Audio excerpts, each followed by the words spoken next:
Hai anak-anak yang terkasih, selamat pagi. Selamat berjumpa lagi dengan Suster dalam pembelajaran Agama Katolik kelas 5. Bagaimana kabarmu sekarang? Suster harap kamu tetap dalam keadaan sehat dan semangat. Untuk memulai pembelajaran kita, mari kita siapkan hati kita untuk berdoa. Dalam nama Bapa dan Putra dan Roh Kudus. Amin. Allah Bapa di surga, puji dan syukur kami haturkan kehadirat-Mu, karena pada hari ini kami dapat berkumpul untuk belajar bersama dalam video pembelajaran ini. Kami ingin belajar bagaimana menjadi terang dan garam dunia. Kami menyadari hal itu tidak mudah bagi kami. Untuk itu kami mohon Roh Kudus-Mu agar menguatkan kami untuk dapat menjadi terang dan garam dunia. Dengan pengantaraan Kristus Tuhan kami. Amin. Santa Lucia, doakanlah kami. Dalam nama Bapa dan Putra dan Roh Kudus. Amin. Anak-anak yang terkasih, dalam bab 3 yaitu gereja ada 2 sesi. Sesi yang pertama kemarin terlibat dalam hidup menggereja. Hari ini kita memasuki 2 sesi kembali, yaitu sesi kedua, hidup bersama yang dijiwai Roh Kudus. Nah, kita akan disajikan film pendek tentang toleransi.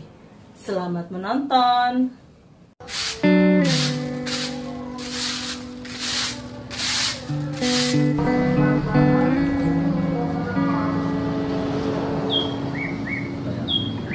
Terima kasih, Pak.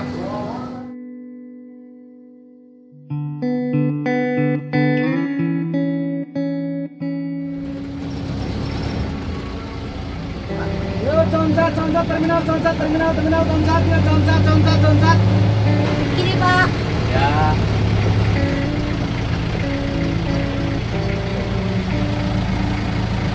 Aduh, uangnya nggak ada ya Pak.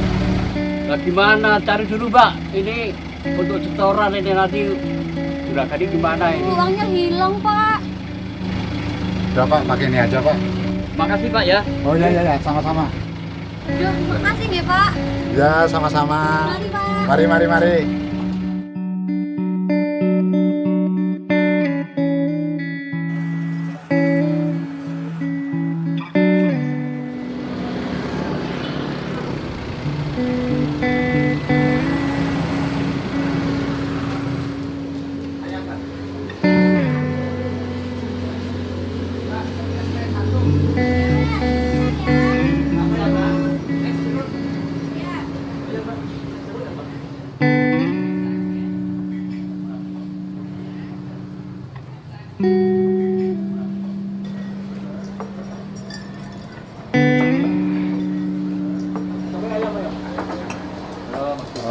Bu, saya hanya ada uang 3.000.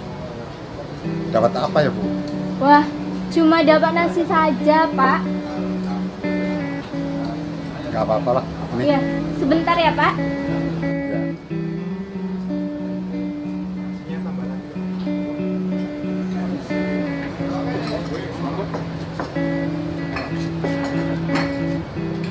Ayamnya enak tuh. Apalagi digeprek, Mas. Enak ya? Yang ini enak banget. Enak banget ya?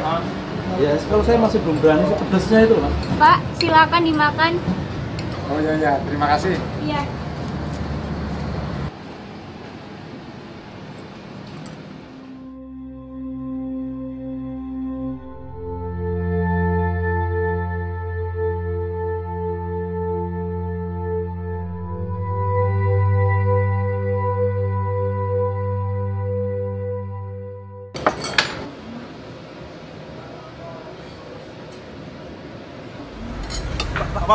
Pak. Ini aja. Pak, ini yang sudah kotor. Iya, Pak. Ya, ini kan masih baru, Pak. Iya, Pak. Ini aja, Pak. Aduh, terima kasih. Saya satu aja ya ini. Oh, Ini iya. aja.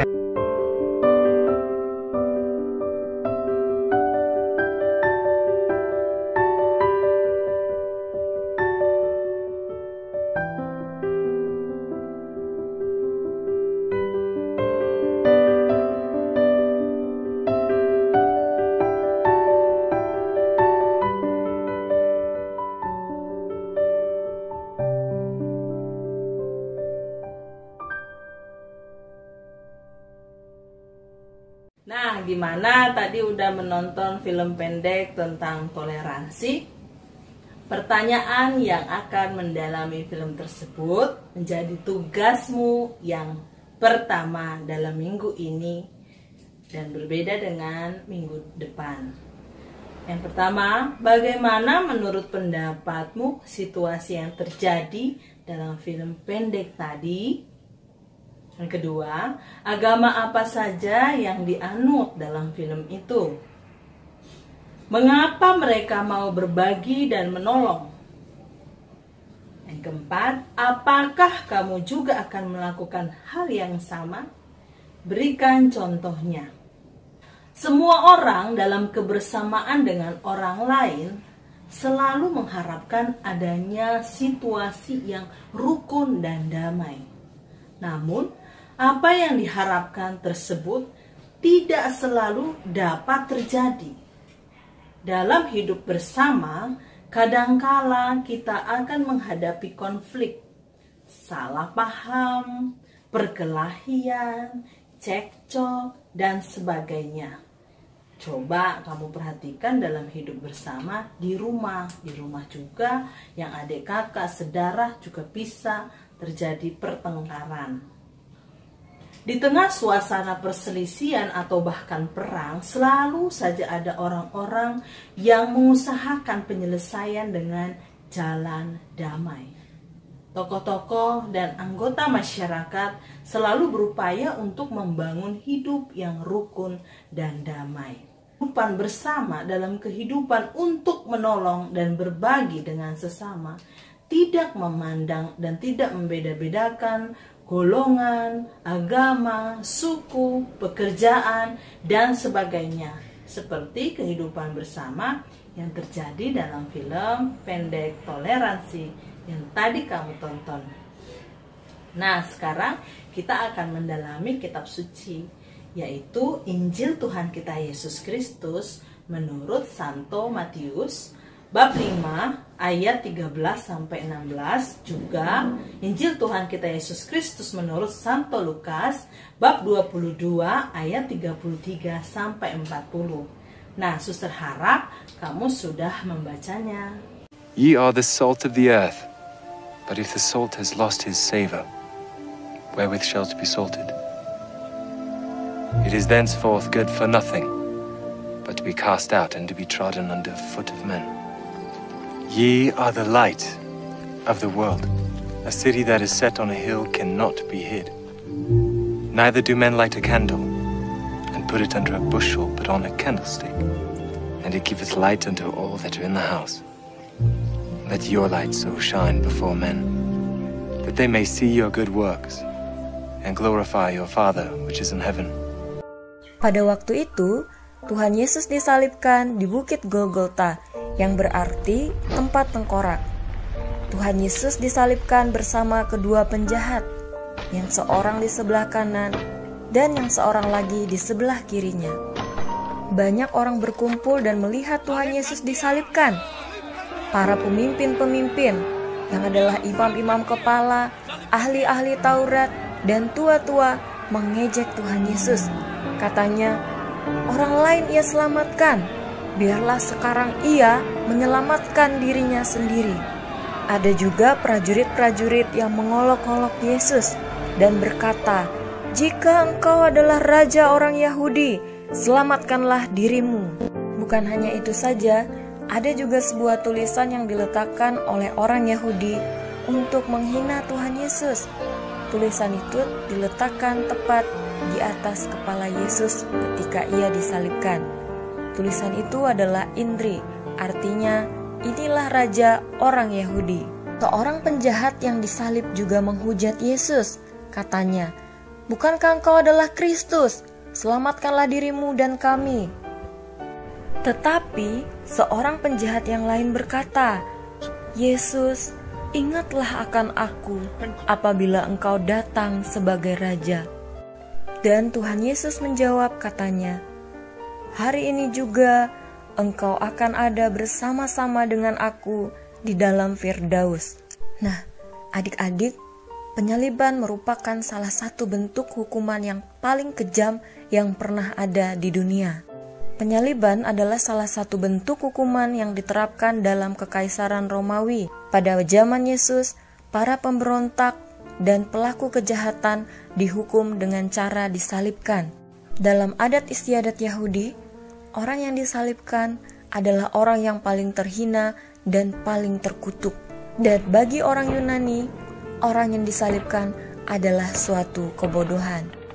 Nah anak-anak, setelah mendalami dua Injil, Matius dan Lukas, kita akan mendalaminya melalui tanya jawab teori dengan pertanyaan sebagai berikut. 1. Apa yang dilakukan Yesus ketika ia dianiaya, dicemooh, dan dihina? 2. Tindakan apa saja yang dilakukan Yesus yang membuat masyarakatnya lebih baik? Yang 3, berdasarkan tindakan-tindakan Yesus itu, apa yang dimaksud dengan terang dan garam dunia? Ketika dianiaya, dicemooh, bahkan dihina, Yesus tidak marah, tidak membalas. Bahkan Tuhan Yesus mendoakan mereka. Ya Bapa, ampunilah mereka, sebab mereka tidak tahu apa yang mereka perbuat. Inilah salah satu contoh tindakan Yesus yang merupakan terang dunia. Tindakan Yesus tersebut memberi terang bagi mereka yang suka marah, mendendam, membenci, dan balas dendam. Dan sering dilakukan kebanyakan orang. Semasa hidupnya, Yesus berkeliling mewartakan kasih Bapa dengan menyembuhkan orang-orang sakit, mengampuni orang berdosa, dan membuat mujizat-mujizat yang lain. Tindakan-tindakan Yesus itu membuat keadaan masyarakat yang selama itu tidak terperhatikan menjadi lebih baik. Itulah gambaran perwujudan ajaran Yesus mengenai garam. Jadi Tuhan Yesus telah melakukan dulu apa yang ia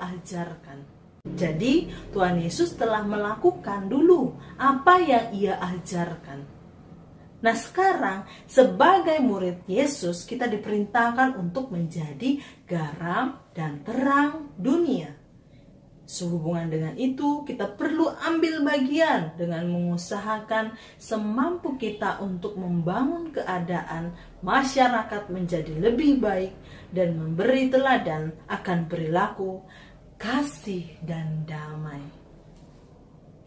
Anak-anak yang terkasih, dalam perwujudan saat kamu berusaha melakukan duta kebaikan dalam rumah atau lingkup kecil, kamu sedang menjadi garam dan terang dunia seperti yang diperintahkan Yesus bagi kita yang mengatakan pengikut Yesus.